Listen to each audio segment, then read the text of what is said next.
किसान भाइयों और मेरे साथियों, सभी को मेरा सादर नमस्कार। साथियों, आजकल चारों तरफ प्राकृतिक खेती की बात हो रही है, जीवामृत की बात हो रही है और हमारे देश के माननीय प्रधानमंत्री जी ने भी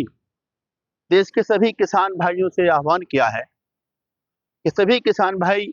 रसायनों से होने वाले नुकसान को समझें और प्राकृतिक खेती करने की तरफ लौटें। तो मैं आपको बताना चाहूँगा, जो रसायन आधारित हम खेती कर रहे हैं, बाजार आधारित हम जो खेती कर रहे हैं,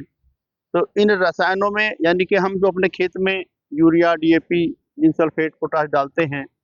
और फसलों में लगने वाले कीट और बीमारियों को रोकने के लिए इंसेक्टिसाइड, फंजीसाइड डालते हैं और वीडिसाइड भी डालते हैं, तो इनके डालने से हमें क्या नुकसान है, तो मैं इसके बारे में आपको बताना चाहूँगा। देखिए, आजकल जो हम खेती कर रहे हैं वो रसायन आधारित खेती कर रहे हैं, बाजार आधारित खेती कर रहे हैं। हम अपने लिए और अपनी औलादों के लिए भौतिक संसाधनों की प्राप्ति की होड़ में और अधिक से अधिक धन प्राप्त करने के लालच में अपने खेतों से अधिक पैदावार लेनी चाहते हैं और अधिक से अधिक पैदावार लेने के लालच में ही हम अपने खेतों में रासायनिक उर्वरकों, urea, DAP, potash, zinc sulphate और फसल सुरक्षा रसायनों, इंसेक्टिसाइड, फंजीसाइड, वीडिसाइड का बिना सोचे समझे, जाने अनजाने में बेतहाशा मात्रा में प्रयोग कर रहे हैं, जिसकी वजह से ही हमारी कृषि उत्पादन लागत बढ़ रही है और जितनी लागत हम लगा रहे हैं उतना उत्पादन हमें नहीं मिल रहा है और उसके बावजूद जो उत्पादन हमें मिल रहा है वो भी जो है रसायन युक्त है, जहरीला है, जिसके खाने से हम आप सब नाना प्रकार की गंभीर बीमारियों की चपेट में आते चले जा रहे हैं। आज हमारे आपके परिवार में घर का कोई ना कोई सदस्य बीमार है और उसकी बीमारी का इलाज कराने के लिए हम अपनी गाढ़ी कमाई का पैसा डॉक्टरों को दे रहे हैं, साथ ही अस्पतालों के चक्कर लगाने को मजबूर हैं। ऐसा नहीं है कि इन रसायनों की वजह से हमारा आपका स्वास्थ्य खराब हो रहा है, बल्कि इन रसायनों की वजह से हमारी धरती माँ का स्वास्थ्य खराब हो रहा है, पशुओं का स्वास्थ्य खराब हो रहा है, पानी प्रदूषित हो रहा है, भोजन प्रदूषित हो रहा है, पर्यावरण प्रदूषित हो रहा है, मौसम प्रदूषित हो रहा है, मौसम परिवर्तन हो रहा है, जलवायु परिवर्तन हो रहा है, हमारे प्राकृतिक संसाधन क्षीण होते जा रहे हैं, हमारी जैव विविधता बर्बाद होती चली जा रही है और अब तो यहाँ तक कि हमारे खाने में भी स्वाद नहीं बचा है। इसके अलावा मैं बड़े अफसोस के साथ आपको बताना चाहूँगा कि आज हमारे बीच जो नवजात शिशु पैदा होता है, इस दुनिया में कोई नया बच्चा आता है और वो जब अपना पहली खुराक के रूप में अपनी माँ का दूध पीता है तो वो भी जहरीला दूध पी रहा होता है। इसके अलावा सन 1950-60 के दशक में जब हमारे बुजुर्ग इस धरती पर खेती करते थे तो उस समय हमारे गांव, खेत खलिहानों में चिड़ियों की संख्या इतनी थी कि गर्मियों में अनाज को सुखाने के लिए एक आदमी को अनाज की रखवाली के लिए,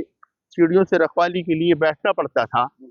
लेकिन आजकल अगर आप अपने गांव में खेत खलिहानों में नजर डालें तो हमारे बीच से नाना प्रकार की चिड़ियाँ, गौरैया, तोता, मैना, तीतर, बटेर, गिद्ध, हंस, बुलबुल, हुदहुद सब नजर होते चले जा रहे हैं। पुराने जमाने में हर गांव में करीब 4-6 तालाब हुआ करते थे, आज वो भी खत्म होते चले जा रहे हैं। अगर जो कुछ तालाब बचे हैं तो उसमें पानी नहीं है, अगर पानी है तो वो इतना गंदा है ताकि उसमें रहने वाले जो जीव हैं, जैसे मछली, मेंढक, कछुआ, जोंक, अब मौजूद नहीं। इसके अलावा हमारे खेत खलिहानों में हमारे आसपास मंडराने वाली रंग रंगी तितलियां, मधुमक्खियां, रामजी गुड़िया, केंचुआ, गुबरैला अब नजर नहीं आते हैं। साथियों, इसके अलावा बहुत न जाने कितने पशु पक्षी जीव जंतु हमारे बीच से विलुप्त होते चले जा रहे हैं। साथियों, अगर हमने समय रहते इन रसायनों से होने वाले नुकसान को नहीं समझा और हम ये रसायन आधारित खेती करते रहे तो वो समय दूर नहीं कि जब हमारे सामने इतनी समस्याएं होंगी कि उन समस्याओं का हम चाहकर भी कोई समाधान नहीं कर पाएंगे। अगर हम भौतिक संसाधनों की प्राप्ति की होड़ में लगे रहे, धन प्राप्त करने के लालच में लगे रहे, एक दूसरे की आलोचना करने में लगे रहे, हमने वृक्षारोपण नहीं किया, पानी जल संरक्षण नहीं किया, तो हमारे फिर ये प्राकृतिक संसाधन जैव विविधता तो क्या, हमारा अपना अस्तित्व भी खतरे में पड़ जाएगा, हमारी धरती माँ का अस्तित्व भी खतरे में पड़ जाएगा इसलिए हमें चाहिए कि हम समय रहते भौतिक संसाधनों की प्राप्ति की होड़ को छोड़ें, अधिक से अधिक धन प्राप्त करने के लालच को छोड़ें और प्राकृतिक संसाधनों का संरक्षण और जैविकता का संवर्धन करने की तरफ ध्यान दें। धरती माँ के अस्तित्व को बचाने की तरफ ध्यान दें, प्रकृति के वैभव को बरकरार रखने की तरफ ध्यान दें। और ये सब काम तभी हो सकता है जब हम रसायन आधारित खेती से अपना ध्यान हटाकर प्राकृतिक खेती करने की तरफ ध्यान दें।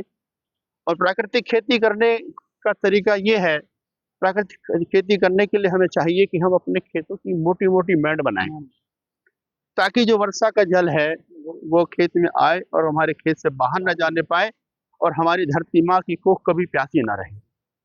जो खेत की मेंढे हैं उन पे अपनी जरूरत के मुताबिक हर तरह के पेड़ लगाएं,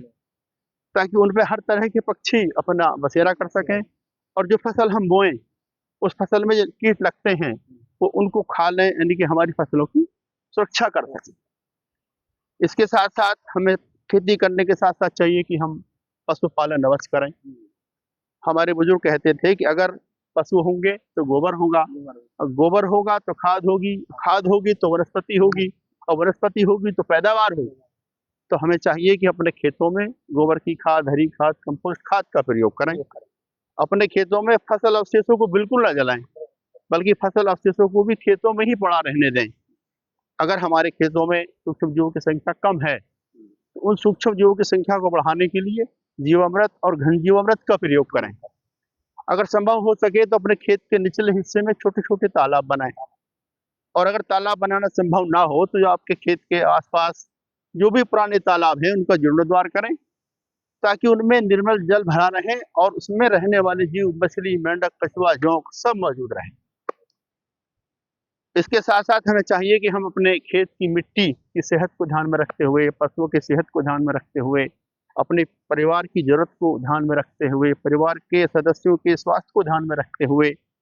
अपने फसल चक्र में मोटे अनाज वाली फसलों को सम्मिलित करते हुए फसल चक्र अपनाकर प्राकृतिक तरीके से, परंपरागत तरीके से खेती करें। अगर हम ऐसा करते हैं तभी हम अपने प्राकृतिक संसाधनों को, जैव विविधता को बचा सकते हैं, प्रकृति के वैभव को बचा सकते हैं, धरती माँ के अस्तित्व को बचा सकते हैं, और तभी हमें इस धरती पर शुद्ध भोजन, शुद्ध हवा, शुद्ध पानी और शुद्ध पर्यावरण मिल सकता है, और तभी हम इस धरती पर हमेशा हमेशा खुशी के साथ जी सकते हैं। अगर हम ऐसा नहीं करते हैं तो फिर जैसा हम करेंगे वैसा हम भरेंगे। आखिर में मैं कहना चाहूँगा